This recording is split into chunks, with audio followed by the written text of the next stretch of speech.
السلام عليكم ورحمة الله وبركاته. أهلا بيكم في لحظة وعي جديدة. في سؤال محير ناس كتير: هل أنا كده بعيد عن ربنا؟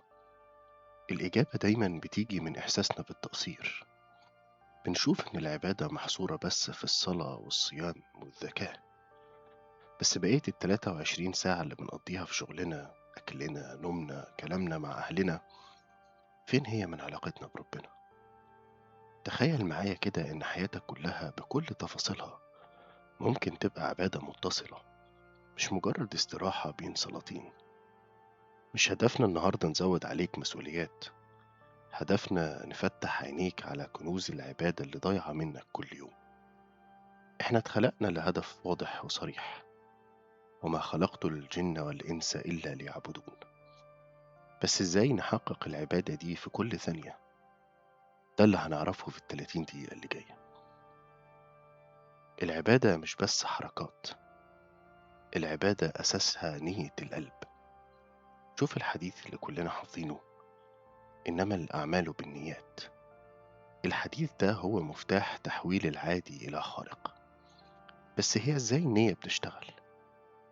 مثال على الرزق مثلا: لما بتنزل شغلك الصبح، لو نيتك بس تجيب فلوس عشان تشتري حاجات، ده عمل عادي. لكن لو نيتك أولا إنك تعف نفسك عن الحرام، إنك تسعى للحلال يعني، ثانيا إنك توفر حياة كريمة لأسرتك ودي عبادة بر ورعاية، ثالثا إنك تتقن عملك عشان ربنا أمرك بالإتقان ودي برضه عبادة، كده الشغل كله تحول لعبادة. مثال تاني: النوم، لو نمت عشان جسمك محتاج راحة، ده طبيعي. لكن لو نمت بنية إنك بتستريح عشان ربنا يقويك على صلاة الفجر مثلا وطاعة ربنا في اليوم التالي، أصبح النوم اللي هو كان راحة جسدية عبادة بتاخد عليها أجر. ربنا لما وصف أهل الإيمان في القرآن قال: بسم الله الرحمن الرحيم، قل إن صلاتي ونسكي ومحياي ومماتي لله رب العالمين. ومحياي يعني حياتي كلها. الخلاصة هنا: عشان تبقى حياتك عبادة لازم تعمل تحديث نية لكل حاجة بتعملها. طيب، في حاجة اسمها عبادات السلوك والمعاملات. العبادة الكبيرة مش بس اللي بنعملها واحنا لابسين لبس الصلاة، العبادة هي في فن التعامل مع الناس، زي مثلا عبادة الأمانة والإتقان في العمل. ربنا بيحب جدا اللي بيشتغل بإتقان. الرسول صلى الله عليه وسلم قال في حديث: ما أكل أحد طعاما قط خيرا من أن يأكل من عمل يده. يعني إيدك دي لما تشتغل عشان تاكل لقمة حلال، دي عبادة كبيرة جدا. الأمانة في الميزان والصدق مع الزبون وعدم الغش، كل دي عبادات قلب وسلوك. تاني حاجة مثلا عبادة الكلمة الطيبة والابتسامة. النبي صلى الله عليه وسلم قال: الكلمة الطيبة صدقة.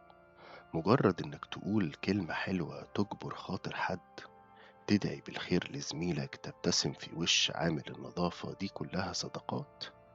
تخيل كمية الحسنات اللي بتفوتك لما بتنزل السوق أو تركب المواصلات ووشك مكشر. تالت حاجة عبادة بر الوالدين وصلة الرحم.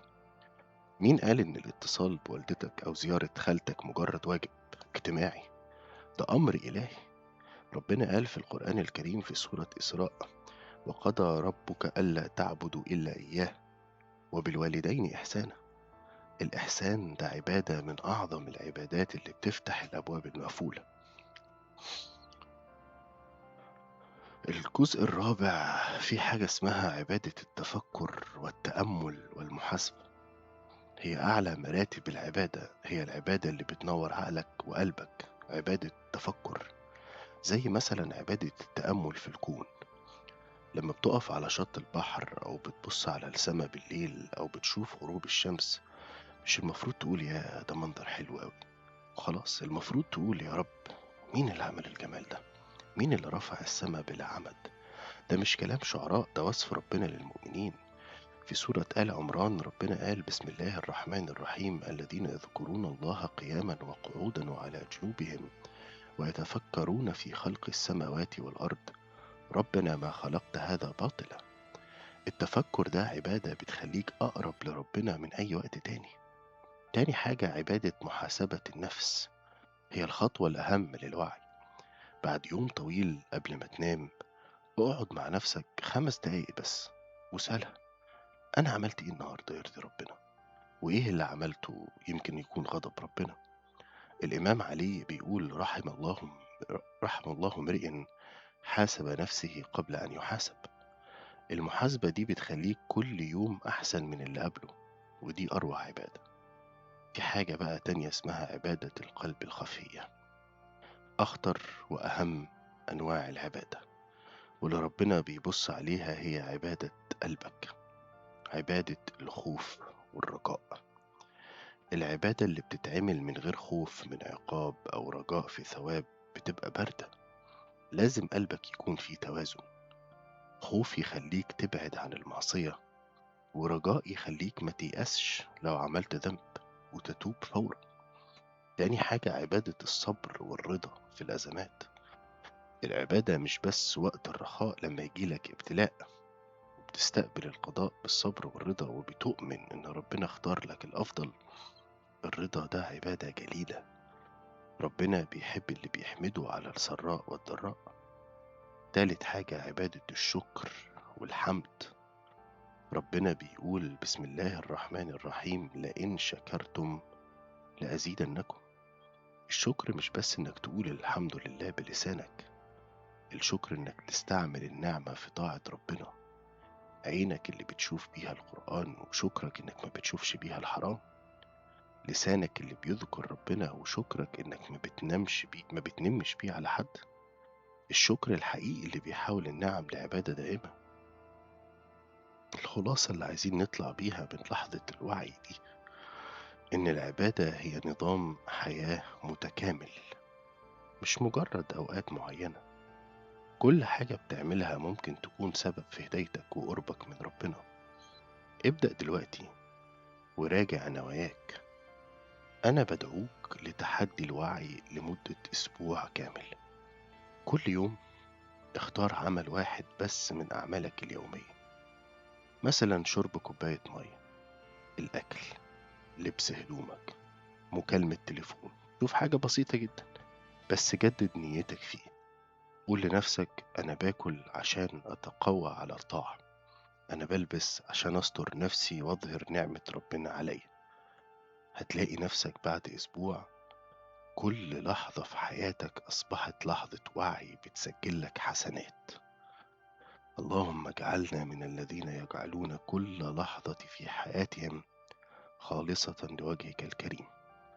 اللهم اجعلنا ممن يستشعرون عظمتك في كل لحظة، في قيامنا وقعودنا، وفي نومنا ويقظتنا.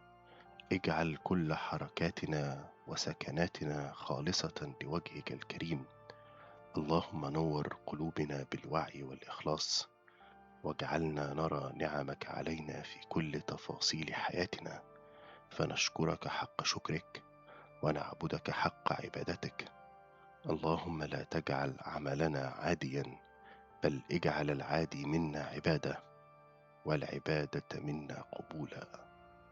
يا رب، احنا محتاجين لقربك.